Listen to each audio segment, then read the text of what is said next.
जय श्री कृष्ण दोस्तों। मैं नीलिमा शर्मा प्रार्थना के महत्व में आप सभी का स्वागत करती हूँ।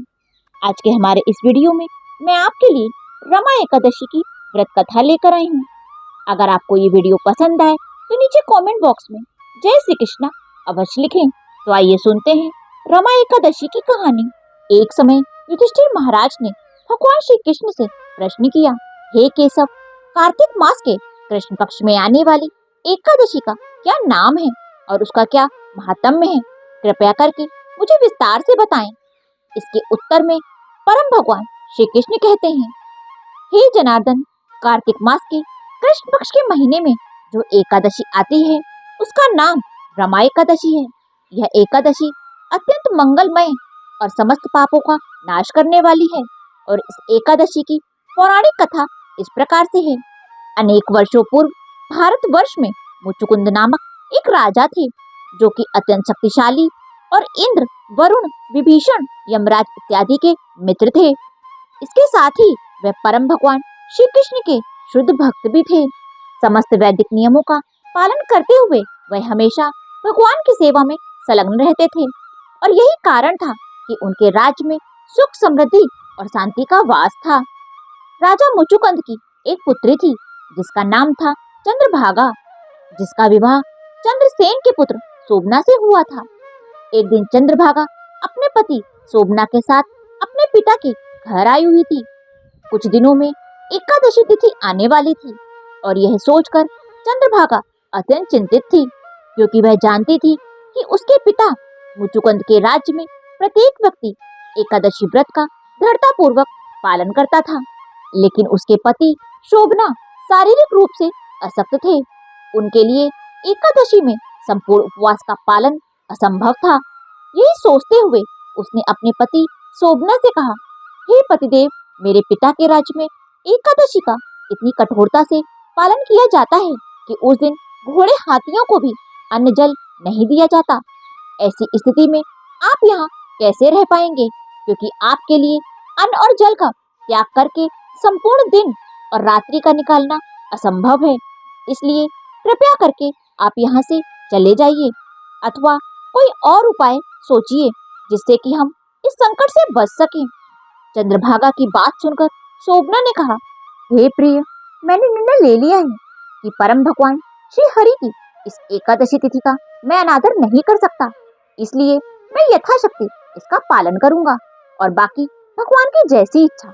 अपने वचन अनुसार शोभना ने अगले दिन व्रत का पालन किया और संपूर्ण दिन निराहार रहने के कारण वे अस्वस्थ होने लगे। लेकिन दिन तो किसी तरह कट गया, लेकिन अब बारी थी रात्रि की।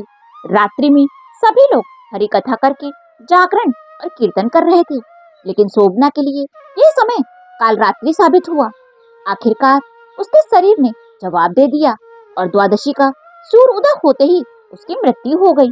संपूर्ण राज्य में शोक का वातावरण छा गया। राजा मुचुकुंद ने शोभना का अंतिम संस्कार करवाया, लेकिन अपनी पुत्री को वहां जाने के लिए मना कर दिया। अब चंद्रभागा अपने पति की विरह में शुद्धता का पालन करते हुए पिता के घर में रहने लगी थी, क्योंकि शोभना की मृत्यु एकादशी का पालन करने से हुई थी और इस वजह से वे अपने अगले जन्म में मंदराचल के शिखर पर स्थित राज्य का राजा बना। देवनगरी के समान इस राज्य की दीवारें रत्नों से जड़ित थीं और जब वह उस भव्य सिंहासन पर बैठता तो दूसरा इंद्रदेव के समान ही लगता। एक दिन एक विचित्र घटना हुई। राजा मुचुकुंद के राज्य का एक सोम शर्मा नाम का ब्राह्मण विचरण करते हुए इस मंदराचल नगरी में आ पहुंचा।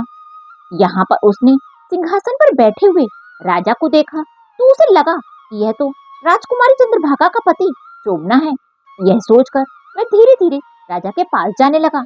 इतने में राजा स्वयं उठकर उसके पास आए और ब्राह्मण देव को प्रणाम किया।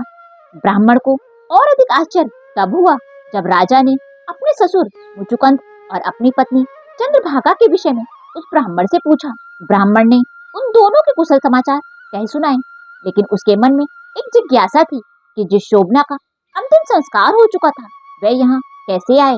तो इसका समाधान करते हुए पूर्व जन्म के शोभना ने बताया, हे ब्राह्मण देव, क्योंकि मेरी मृत्यु एकादशी का पालन करने से और द्वादशी के दिन हुई थी, इसलिए मुझे यह ऐश्वर्य प्राप्त हुआ, लेकिन मैं इस एकादशी का पालन श्रद्धापूर्वक नहीं कर रहा था। इसलिए मेरा यह ऐश्वर्य अस्थायी नहीं है। कभी भी इस राज्य का अंत हो सकता है।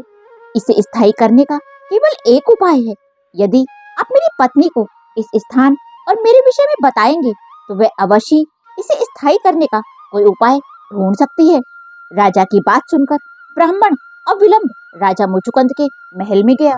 उसने राजा तथा चंद्रभागा को सारा वृतांत सुनाया। अत्यंत हर्षित चंद्रभागा अपने पिता की आज्ञा लेकर उसी क्षण अपने पति से मिलने के लिए ब्राह्मण देव के साथ निकल पड़ी। मंदराचल की तलहटी में ऋषि वामदेव का आश्रम था। चंद्रभागा ने वहां पहुंचकर ऋषि को प्रणाम किया और अपनी कथा कह सुनाई। ऋषि ने मंत्रों का उच्चारण करते हुए अपनी तपस्या के प्रभाव से पवित्र जल उस पर छिड़क दिया, जिससे कि चंद्रभागा का शरीर दिव्य बन गया और उसे अनेकों एकादशियों का फल प्राप्त हुआ। पर्वत के शिखर पर जैसे ही चंद्रभागा अपने पति से मिली तो उसने एकादशी का आधा फल अपने पति को अर्पित कर दिया और इस प्रकार शोभना का राज और ऐश्वर्य दोनों ही स्थायी हो गए। दोनों पति पत्नी ने अत्यंत सुखपूर्वक अनेक वर्षों तक साथ में जीवन व्यतीत किया।